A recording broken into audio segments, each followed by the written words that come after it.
To come back for two reasons. One, I wanted to make sure that I was making a cohesive point in my morning video, and second was for the lady that's cooking her dinner in Canada and was mad that my video cut off. Okay, so I was going into like the entertainment portion of it to say to be careful about what you're intaking, because when you are feeding your mind, you are feeding your spirit, whether you want to acknowledge it or not. But when you intake in information, it goes somewhere in your brain. And the more mindlessly that happens, the more mindlessly you veg out the stuff, the more likely you are to recalling that information. Great example of that is tying your shoe. Somebody taught you how to tie your shoe a long time ago. And as soon as your shoe is untied today, you're going to bend down and just tie them. It's not going to be anything complicated for you to do. Now think about that concept. I learned something mindlessly, and now anytime something happens like a trigger, I react and respond to it. The same thing can happen to you if you're watching reality TV and ingesting that, and people are fighting or chaotic, or they're going into the conference room or the little green screen to speak all of their mind. That will become your coping skill. So you have to be careful about where you're getting your skills from and when they do need to mature. Like right now, I can tell you today, I feel like I totally failed at work. I was not as calm as I could have been in this morning's meeting. And that is because I am in a very docile kind of environment, a very passive kind of environment. You can call that professional.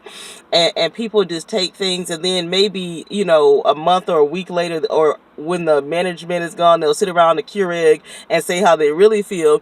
And I feel like that you can express your feelings in a way to let transparency show about how you really feel about things.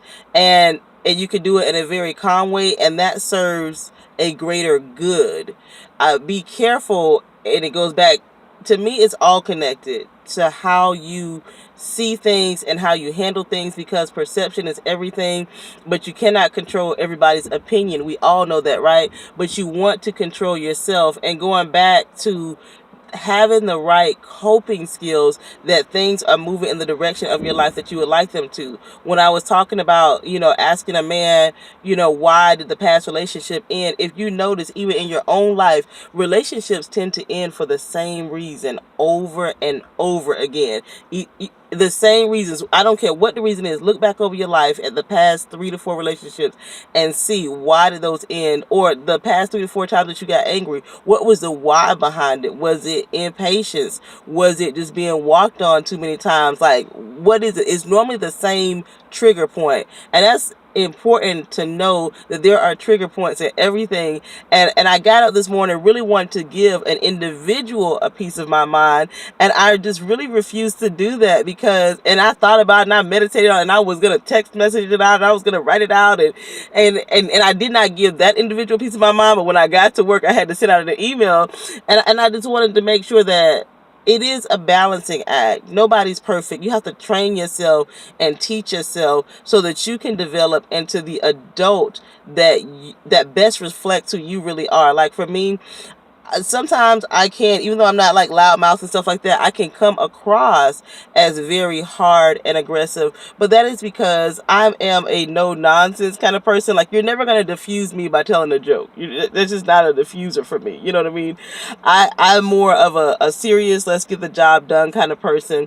And that is important for me to recognize, that when I'm around people who are not the serious, let's get the job done kind of person, even in my personal life, that for me, that can be a trigger, because I'm like, here I am in my personal life. I just want to have a good time, but you bringing me all the sad stories. That's not going to work for me. Like, I don't want to hear about death and dying and taxes and who you owe, because I'm not going to bring that to you, because I do recognize that life is a choice, and how you handle it is the most important indicative of what's going to happen to you next, and how happy that you're going to be. It's never to say that I'm always going to be healthy, or I'm always going to be well, or I'm never going to lose my temper, but I want to make sure that I have the coping skills set in place, that I am able to maintain my cool and not just jump to blame, and that I am able to have a perception and be able to step outside my perception to always know that maybe I'm not getting the full story.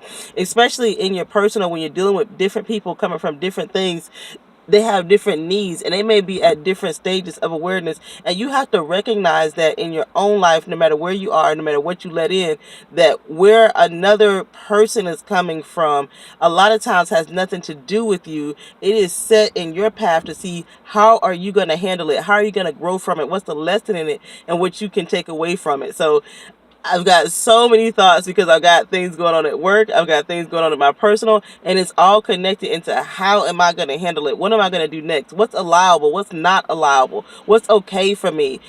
Is it okay that people like yell at me or blame me for things? And if I say, oh, I'm going to take the high road, and that's going to be okay with me, what's my limit to that? You know what I mean? Because nobody wants to be a doormat. So hopefully this brings it a little bit more clear. I still feel like I have like a billion things to say about it, but I'm going to go back in and warm up my lunch. And thank you so much for watching, and enjoy the rest of your day, and just try to think about, you know, what your triggers are and what your coping skills are. Like, where did you get those from? Do they need to be tweaked? Do they need to be relearned? Are you really using them, or are you just flying off the handle or getting sad and or emotional about every little thing that comes your way? And what would it take for you to build a stronger core that will allow you to have less emotionality into your life in the areas that don't need to have it, like that don't really serve what you're trying to do in your life, which is to live the best life that you can. That's what we all should be trying to do.